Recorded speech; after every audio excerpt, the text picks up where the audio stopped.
On January 27th, Apple TV released the first 2 episodes of its new situational dramedy Shrinking, starring Jason Segal as a grieving therapist who is struggling to put his life back together a year after his wife's passing.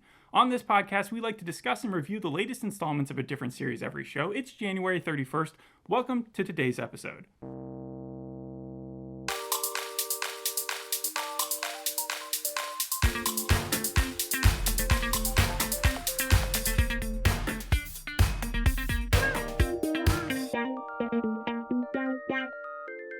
So I want to kick this episode off with brain trivia because this show is called Shrinking. And all of these are actual theories about the brain, which we assume are true, but one has been challenged quite recently, and I want to see if you can pick which one that is. So again, all of them are true. It's a myth, right? That we only use 10% of our brain. Yeah, I don't even want to jump into that. That upsets me so much when I hear people say that. Anyways, the first theory, it is estimated that our brains cycle through 50,000 to 70 thoughts per day, and 60 to 70% of them are negative.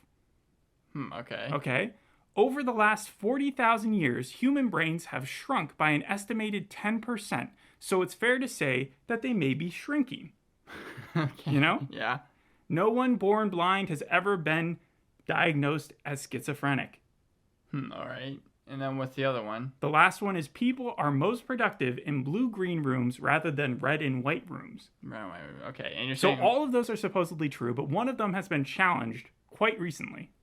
I'm going to go with the first one. You said the negative thoughts, 60,000 to 70... And that we get 50,000 to 70,000 thoughts estimated in our brains each day, and that 60 to 70% of them are negative. I'm going to go with that one because that one feels like you can definitely kind of do more experiments with it. It seems the most subjective, I guess, out of all of them. That is not the one that was challenged most recently. It's actually the shrinking one, the one that says that over the last 40,000 years, our brains have shrunk by 10%. Now, some people had theorized that maybe it wasn't that our brains were shrinking, that it was just folding over on itself, kind of like a koala brain, how that's flat, and ours is like a bunch of wrinkles, and that helps us think more. But no, they're actually challenging whether or not the brain has actually shrunk. So that's interesting. That's the newest brain science that's out there. Yeah.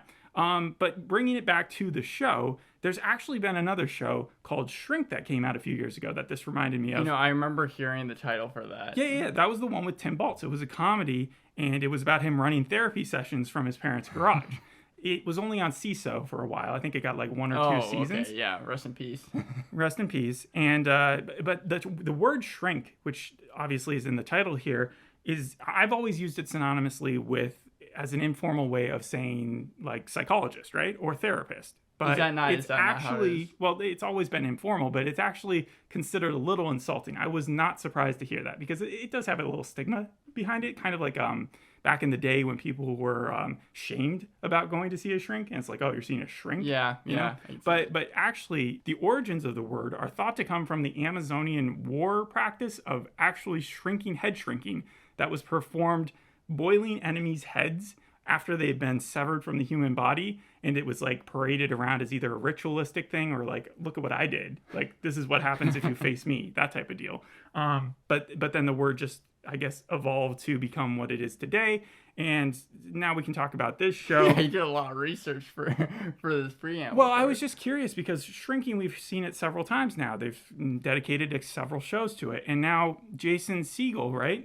Even the Apple series that came out earlier this year, that was the Paul Rudd one with Will Ferrell. That was also called something. The Shrink Next Door. Yes, exactly. So this show was created by Jason Segal, Bill Lawrence, and Brett Goldstein. Brett Goldstein you might know from not only Ted Lasso, but he was also in the last Thor movie. He showed up as Hercules at the very end. That was him? Yeah, that was him. He plays the soccer player on Ted Lasso as well as writing for it too. Bill Lawrence is Scrubs, right? Not only is Bill Lawrence Scrubs, but the last time we would have talked about him would have been when he liked our tweet for Ted Lasso. And it took me way too long in this show to realize that Liz, because I recognized her right off the bat, but that's actually Krista Miller, which is his wife, Scrubs, Clone High, Cougar Town, head of class. The neighbor. She's almost like a main character in this. Outside of Segal and obviously Harrison Ford. I would argue that. So did you ever see, because I never saw the movie, Jeff Who Lives at Home? Yeah. I don't know if I remember it very well. Well, that's what I thought that kind of Jason Segal was pulling from in his prior career, playing Jimmy here. Like a serious character, but also with some situational comedy mixed in. He's the depressed, lonely, I'm not sure if Jeff is a therapist, but he middle-aged type of character. That's why I felt like he was most Yeah, This show felt like a lot of different Apple shows to me. It felt like they took the grief of losing the wife from Severance. They took the anxiety-riddled redemption arc from Mr. Corman, that what's his face? Joseph Gordon-Levitt's show. They took the wholesome messaging and unorthodox methods of your job from Ted Lasso, and then they took the oddball behavior of the Shrink Next Door from the Shrink Next Door. But the weird thing is that Paul Rudd's character is a villain in that, and he's the one who's like throwing Will Ferrell out into the wolves and making him like face his fears. And at first it seems like it's really working. That seems to be exactly what Jason Segal, Jimmy, is doing in this this show. More than with one patient. And then obviously all Apple shows have really small casts with the exception of a very few. And then the curmudgeon-y mentor is less an Apple thing. That's more a Bill Lawrence thing where he just threw in like the Dr. Cox mentor, but cast Harrison Ford of all people to play him. If anything, it seems like it's widely liked that Harrison Ford is in the show. People really like Harrison Ford in the show. Yeah, because I mean, like the last show he did was like 1923, right? And yeah, but that was only a couple weeks ago. But then prior to that, I think his last show he did was like in 2014 or something. I don't even remember him doing a show before that. I thought it was his like introduction to television. Something else that we should also bring up is Alice. That's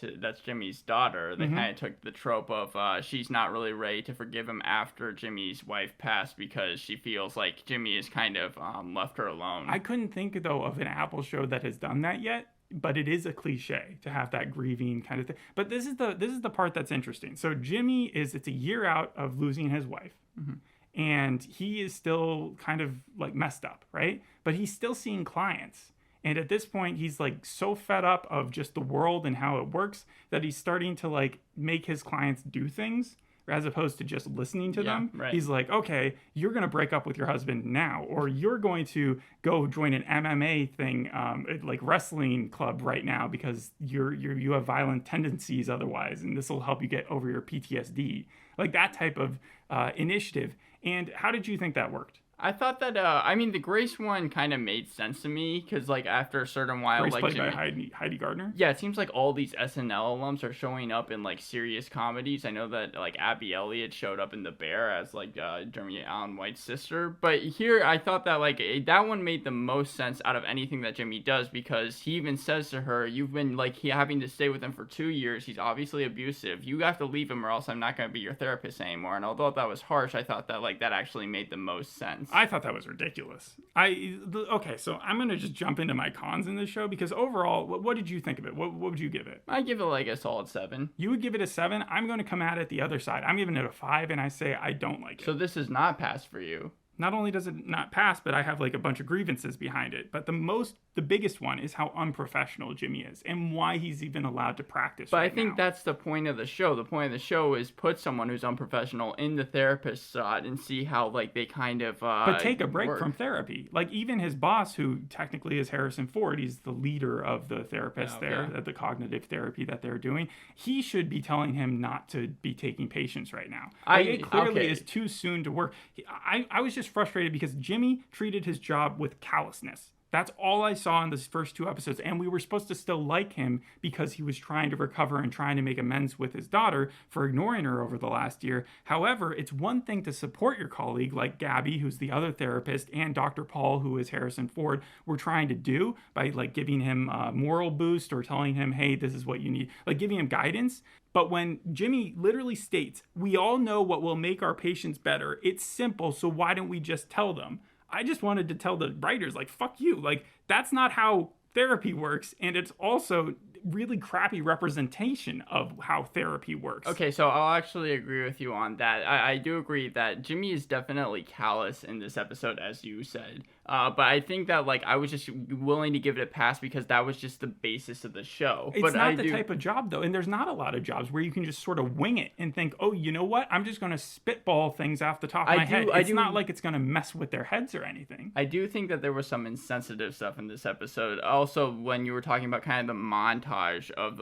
different, like, clients that they were showing, and, like, you had people talking about how... all the clients were idiots? Well, like yeah, all the clients were idiots. It wasn't really a good representation of what therapy actually does. I was more focusing on kind of what I thought were like kind of the heart of the show when you were talking about either Alice or the fact that Sean does have to like kind of overcome his fears and after a while. Did you recognize Sean? He's the one who went into the MMA thing, right? Yeah. Yeah, he was the brother from Players. The one who was like, I forgot what the character's name was, but there was cream cheese, and then there was the new guy, and the new guy had a brother who was like really psyched that he was joining the crew, and that was Sean. I never would have guessed that. I never would have guessed Luke that. Tenney. Yeah. But yeah, no, those were the parts of the shows that I thought actually worked. But I will agree with you that like Jimmy, completely unprofessional. And I also liked the Death Cab for Cutie song, the intro song. It was the first time I'd heard that band or the person in the band forever, like for 20 years. It was weird.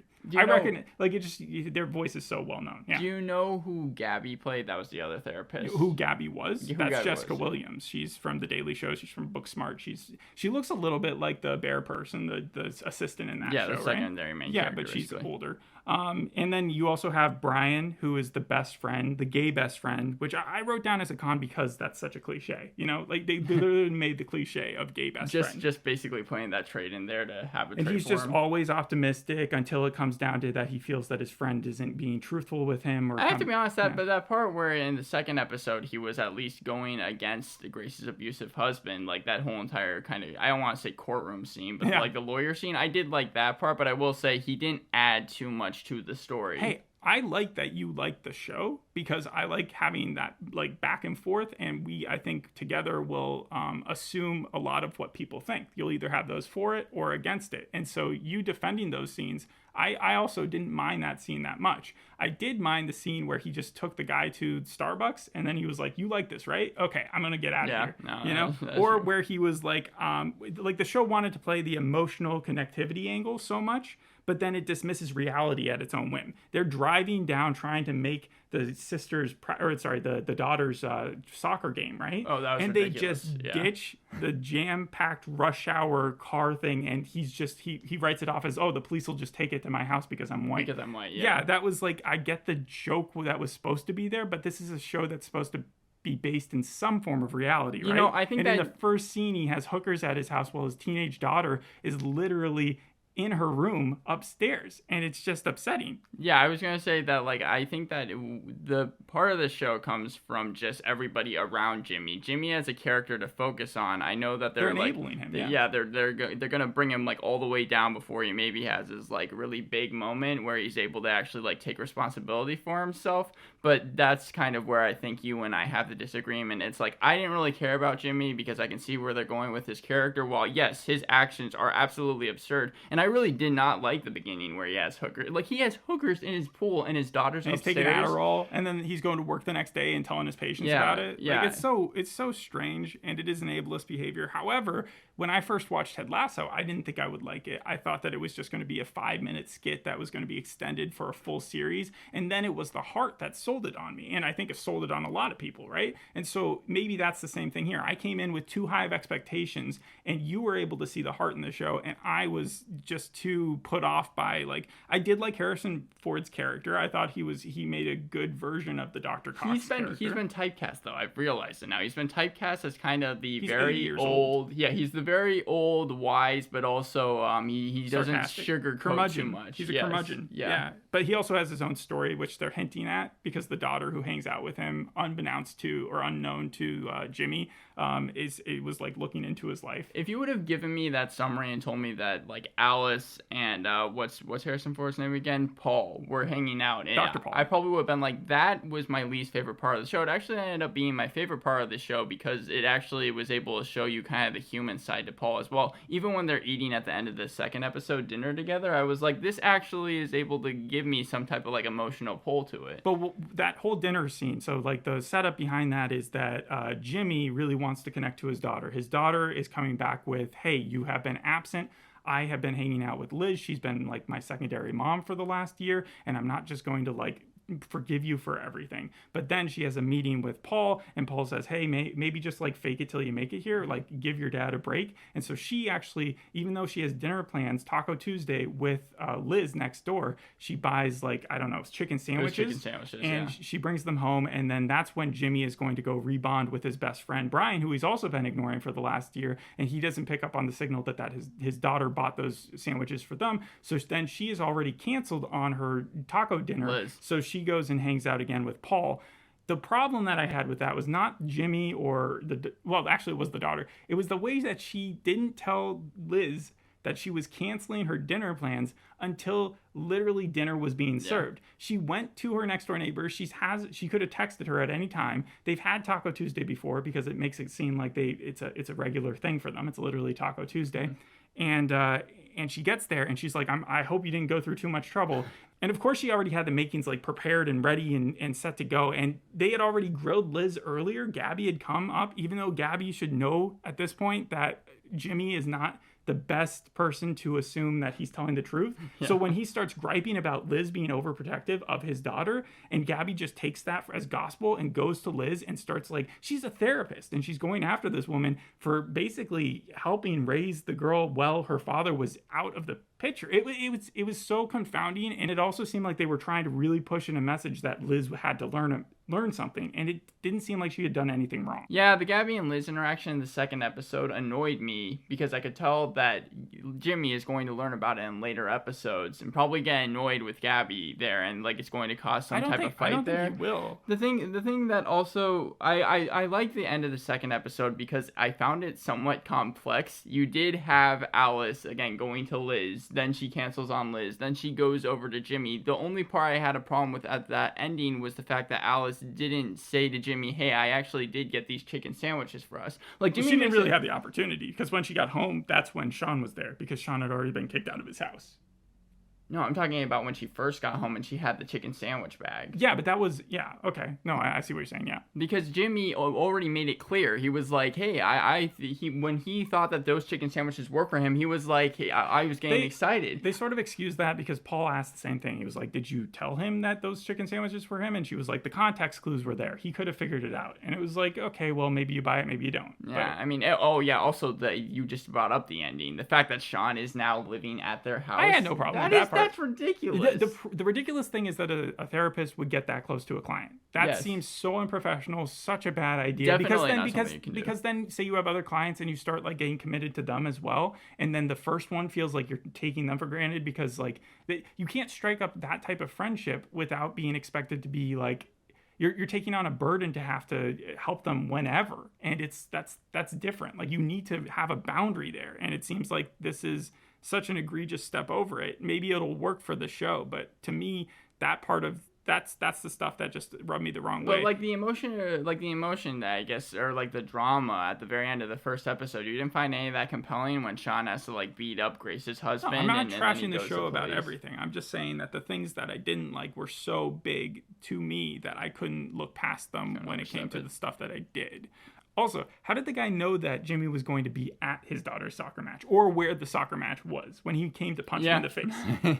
That seemed like a big plot hole. Yeah, because he just was there. Yeah, he just showed up. Yeah. No. So like one of the clients who he had that Jimmy had told to like go away and break up with her husband, then the husband came and like punched him in the face, and that was the end of the first episode. And so like part of me was like, oh, this is funny because it went from very wholehearted, happy he'd made the thing, the daughter was nodding at him, to like, oh, everything's going crazy now, and Sean is freaking out because he's having to defend Jimmy. Yeah, and I will say that Jason Segal, though, I thought did like the best job out of all of them. Like I thought that he was actually, as the main character, he acted the best. Some reviews have said the opposite, where they're like a little less Segal, a little bit more Harrison Ford. Well, that's obvious because like Harrison Ford's supposed to be everyone's favorite character. That's something that the show makes in like abundantly clear. I do agree with you though. The casting was fine. Yeah, I think if anything, I just have an issue with the writing. It has a 7.8 on IMDb. Vulture called it so-so. AV Club gave it a C. Overall, though, mixed to positive reviews. New York Times said, meh, light, heavy, manic, melancholy, satiric, sincere, straddle. So it was like trying to do too much. I agree with that. There was a lot of storylines that they had to jumble, or that seemed jumbled. Well, it was more the tones where it was like it wanted to be both light and heavy at the same time. Yeah. Satiric and sincere. And that's a hard balance to meet. Though the episodes are 30, 40 minutes long. So it gets a little bit longer than the traditional sitcom comedy. I thought the pacing actually worked pretty well, though. I never felt like I was too bored while watching it. I know you might have a different opinion of that. Yeah, Apple shows are well constructed, highly produced. They put a lot of work into it. I just wasn't as big a fan. And usually I am a big fan of Apple series. Like I can't think of the last one that I gave a 5 to. I'm probably not going to watch the rest of the series, but I imagine you probably won't either. Nope. But you gave it a 7. So, like, are you sure you wouldn't watch another episode if it came on? Probably not. No, there's so many other things I need to watch at this point. All right. Well, thanks for listening. We'll see you on the next episode. I hope you enjoyed this one. Bye. Bye.